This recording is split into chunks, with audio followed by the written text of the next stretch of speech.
Singapore, a garden city. But a green and clean Singapore didn't come about overnight. In the past, street scenes such as these were commonplace.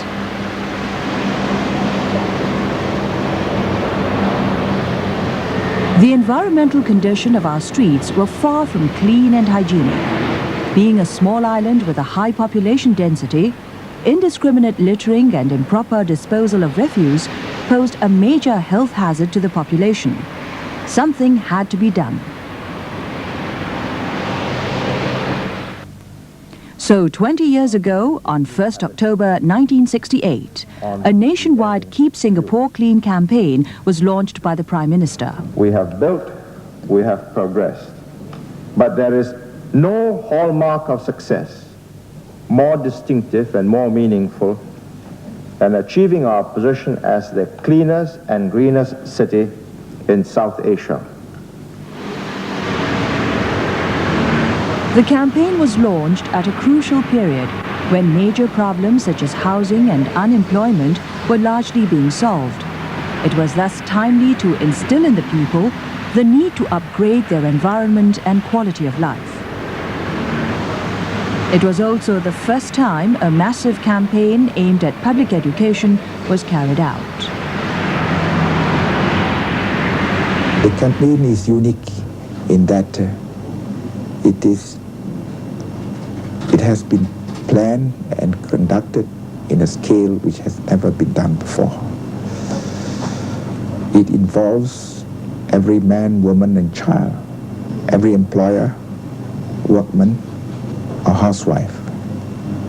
It is the responsibility of everyone in Singapore to refrain from littering, as Singapore is one home and one garden for all of us. In order to reach out to everyone, full publicity was given to the campaign. To keep our city clean, our parks and beaches too. Just put your waste into a bin and see that others do. Keep your city like a bin. Put your litter in the bin. Stop disease this simple way. Think about it.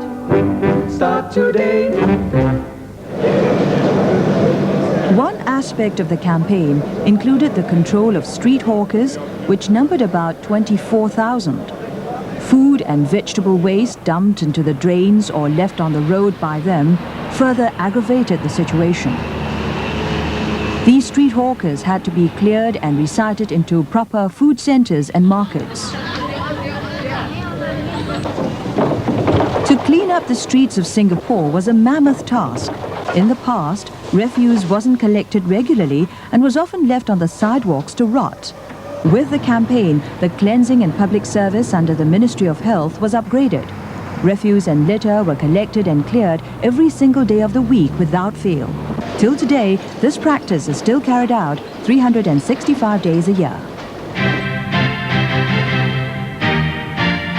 But the clearing of rubbish wasn't left to the government departments alone.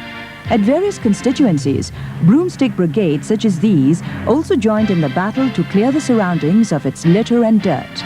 It was a mass community effort involving the old as well as the young. But for some, this responsibility seemed to stop only at their doorsteps.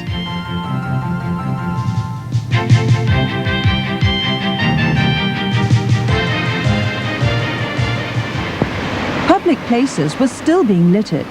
People were indifferent. This long ingrained habit of the people had to be changed. For the first time, fines were introduced for littering offences. Those caught littering were summoned to court and could be fined up to $500. But fines acted only as a deterrent. More important was the need to create public awareness that it was everyone's duty to keep Singapore clean, to see beyond their own doorsteps and cultivate the habit of not polluting the environment. Successive campaigns further reinforced this message. In no time, there was a visible difference. Singapore was cleaner, and littering was no longer a major problem. Having tackled the problem of littering, further steps were taken to enhance the environment with greenery. This added another dimension, the transformation of Singapore into a garden city. The greening program was initiated by the Prime Minister as early as 1963, but it only gained momentum much later. Since 1971, Tree Planting Day is an annual affair. This is to encourage mass participation as well as to sustain the interest of the people in contributing towards the greening of a city.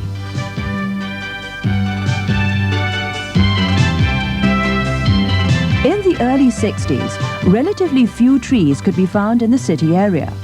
The first step was to ensure that as many trees as possible were planted along major roads and streets.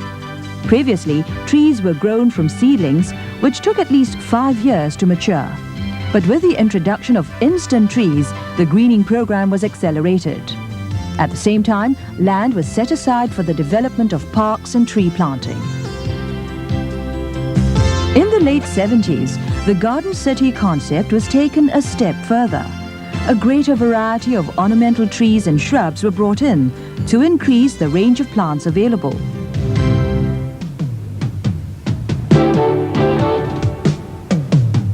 Exotic flowers imported from other tropical countries were included to add dashes of color to Singapore's green landscape.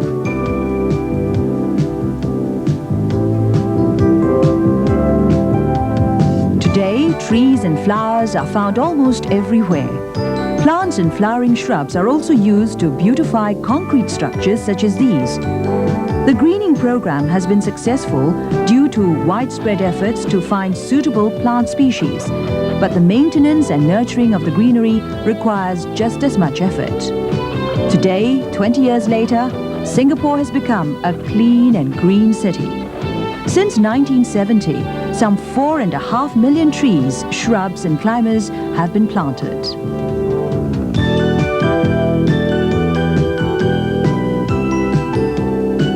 And today, there are 38 parks developed for our recreational needs. With greater affluence and a higher standard of living, the environment and the quality of life now assume greater importance. A city that's clean and green not only meets the aesthetic needs of the people, but also reflects the people themselves.